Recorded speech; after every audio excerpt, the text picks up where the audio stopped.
Jack, I think I'm in trouble. What kind of trouble? Should I start the car? Is Melody coming with us? I have a few $1,000s in my savings account. We can get by using that for a while. We'll figure something out after that runs out. Whoa, slow down. It's nothing that serious. It's about Melody. Is she the one in trouble? I'll do everything in my power to help her out. You know, she's like a sister to me. Wouldn't that make her my sister? I appreciate the sentiment, but you should really work on your analogies. Sure, if you say so. So what's going on? I'm not quite sure myself. She's been acting really strange lately. I can't make sense of her actions. She seemed fine to me the last time I came over for dinner. What could have changed in 2 weeks' time? Well, it all started when she bought this weird antique jewelry chest. A jewelry chest? As in a storage box? No, that's the thing. It's not just an ordinary storage box. It's a small jewelry chest that she opens with a key. Okay, and that's really not that strange. But she doesn't keep jewelry in there. Or at least, that's what I'm assuming. None of her jewelry's left its place. You keep track of her jewelry? I see it every morning. She keeps it on her vanity table. There are a few rings, a necklace, and a few pairs of earrings. It's not difficult to notice. Okay, so what if she doesn't keep her jewelry in her jewelry box? You said so yourself, it's an antique. She probably doesn't want to damage it by using it too much. I would completely understand that, but I swear that's not the case. She asked me to never even attempt to open it when she's gone, not even to take a peek inside. I would also get that. She's the one who bought it. I respect her wishes. But, and this is the most bizarre part of this whole thing, every night when she thinks I've fallen asleep, she gets up, opens the chest, takes something out of it, and starts crying silently. All right, I agree. That is kind of strange. Have you asked her about it? I have, but every time I do that, she gets very defensive and says she doesn't remember doing that. At first I thought she could have been sleepwalking, so I tried talking to her when she unlocked the chest, but she quickly locked the chest and went back to sleep. We've been living together for 3 years now, and she's never done anything like this before. What do you think she keeps hidden in there? Letters. I caught a glimpse of what she was holding, and I'm pretty sure it was a letter. I didn't want to jump to conclusions, but I'm starting to get worried. Do you seriously believe she'd ever cheat on you? Is that what you're insinuating? I don't think she'd cheat on you using love letters. I mean, come on, it's the 21st century, for God's sake. You just need to trust her more. I'm not saying that she's cheating on me. I'm just worried that she may be in trouble. I don't understand why she doesn't feel like confiding in me. Well, you already tried asking her directly. How about you just open that box? I can't do that. Why not? Well, she asked me specifically not to look. I promised her I wouldn't. I have to honor my word. In that case, should I be the one to open it? I can come over when she's at work. That way you won't break your word. I don't think that's any better. Maybe I should try talking to her again. What makes you think it'll work this time? I don't see another way. All right, suit yourself. Jack, I have no idea what I'm supposed to do. It's only been getting worse and worse. Is this about Melody's jewelry chest again? Yes. She started sneaking glances at it throughout the day. Now I hear suppressed laughter at night instead of crying. She spends more and more time at work. I don't know what to make of any of this. Have you tried talking to her again? I have, but she keeps telling me not to worry about it and changes the topic. Have you tried opening the chest? No, I haven't. Where does she keep the key? She leaves the key in the lock after locking it. So all you have to do is turn it a few times? Maybe you should really just open it and take a quick peek. You can put it back the way it was and she'll never know. I can't do that. She's deliberately keeping the key in there to show me that she trusts me not to open it. What are you going to do then? Are you just going to keep quiet and ignore her eccentric behavior? I guess so. At least she's not crying anymore. Whatever she's been dealing with, it must have gotten better. I don't get it. Why do you keep texting me and then completely disregarding my advice? I'm sorry. I guess I'm only trying to vent. It's frustrating not knowing what's going on. Do you know what's really frustrating? Seeing you ignore the obvious solution. Well, I am sorry you feel that way. You should be.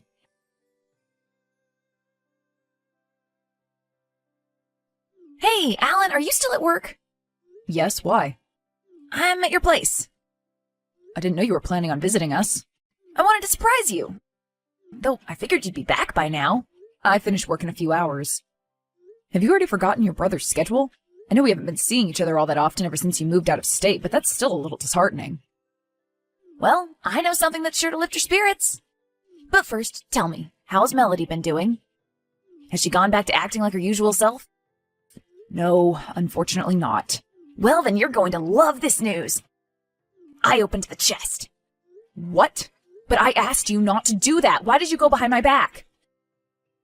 I know you're angry. I get it, but hear me out. I found something really interesting inside the chest. I don't want to know. Not even if it meant you could save your girlfriend from a dangerous situation?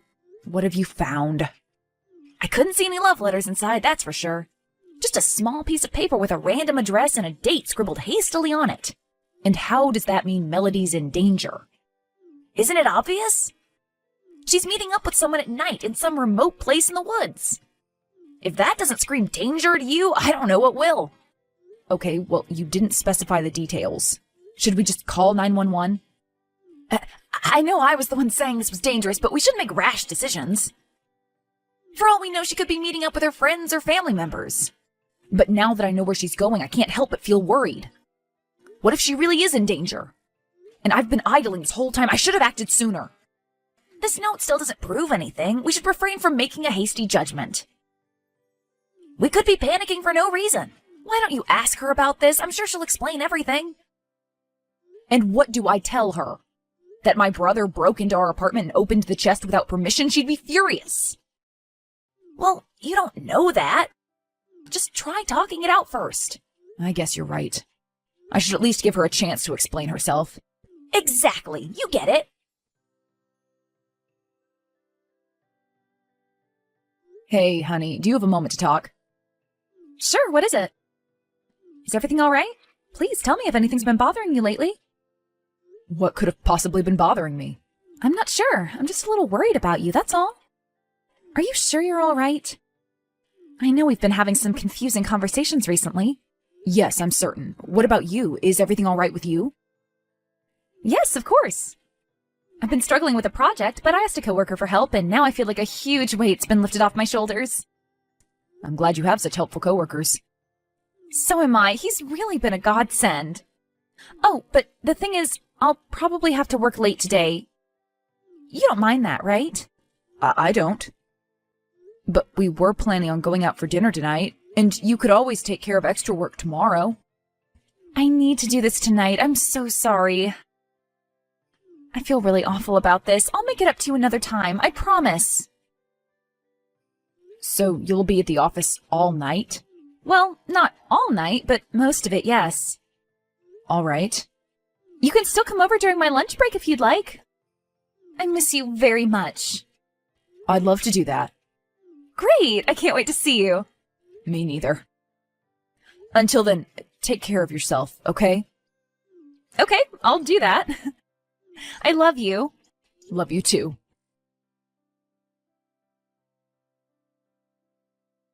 I think she's really going to meet up with someone. It might just be her coworker, though. Her coworker? Where'd you get that information? She told me herself he's helping her out with her project. At least he's not a complete stranger. I see, but what if that was a lie, too? What if she made that story up? Do you think so? But why'd she do that? Do you think she might be in danger after all? There's only one way you can find out the truth. You need to drive there yourself and check. You can't seriously expect me to drive there all alone. How am I supposed to fight off potential threats? I don't see why you'd have issues doing that. I mean, Melody's doing it. I'd love to go there with you, but I can't get there in time. She clearly has an appointment. I don't. I could be jeopardizing both of our lives by showing up uninvited. Perhaps it's better if I ask her about it after she returns home. I can't believe what I'm hearing. It's not like I'm saying you should jump into action. It could just be a harmless meetup. You can park nearby and see if there's something suspicious going on. If you find the situation dangerous, you can dial 911 and let them handle it. I suppose I could do that. Of course you could. Do it for Melody's sake. All right, I'll do it. But I'm going to be on the phone with you the whole time, just in case. Oh, no, sorry, I can't do that. You know Claire's a light sleeper. It'd be insensitive of me to talk on the phone right next to her, and I can't really leave the apartment at night. Okay, then how about I text you throughout the night? Would that work for you? Sure, texting's fine. I'll get going then. All right. Be careful. Sure.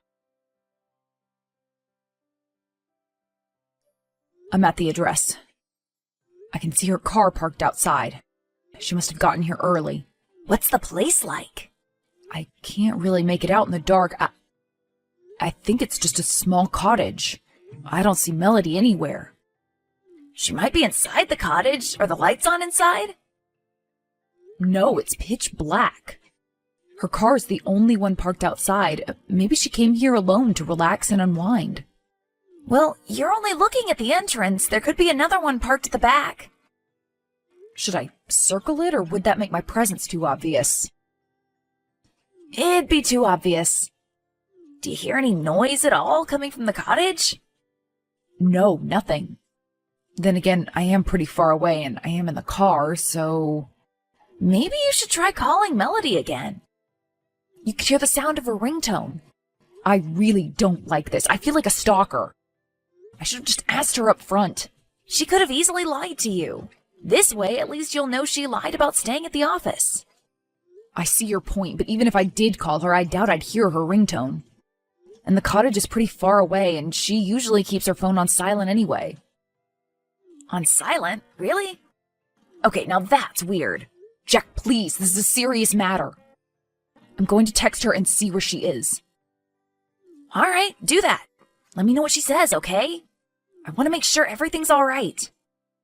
Sure.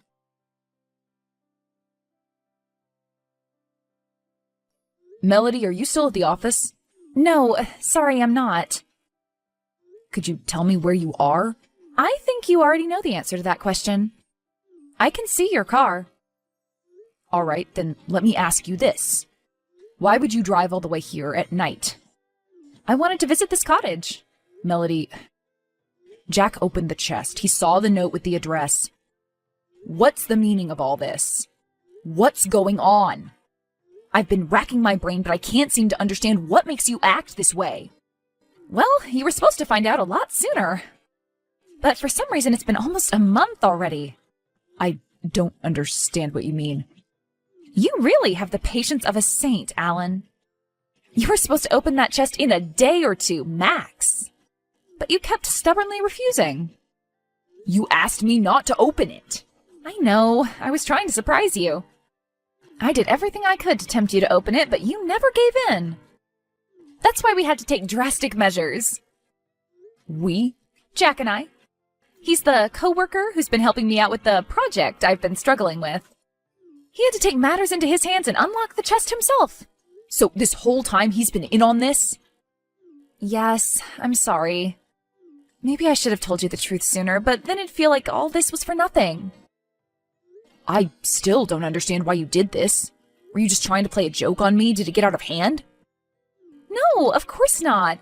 I just wanted to organize a fun, surprise proposal. A what? A proposal! You were supposed to open the chest, find the address, drive here at the time specified on the note, and be met with our close friends and family in the beautifully decorated cottage. Then I'd enter and propose. It seemed fun and exciting in theory, but everything went off the rails pretty quickly. I should have just stopped. I am so sorry. So what you're saying is our friends and family members are currently in that cottage? Yes. Wait, let me turn on the lights. Do you see them inside now? I do. I asked them to park by the back entrance. Jack was supposed to keep you busy until we finished setting up. I see. I get it if you're angry. I do. You don't have to come in. You can drive away and break up with me if you'd like. I understand.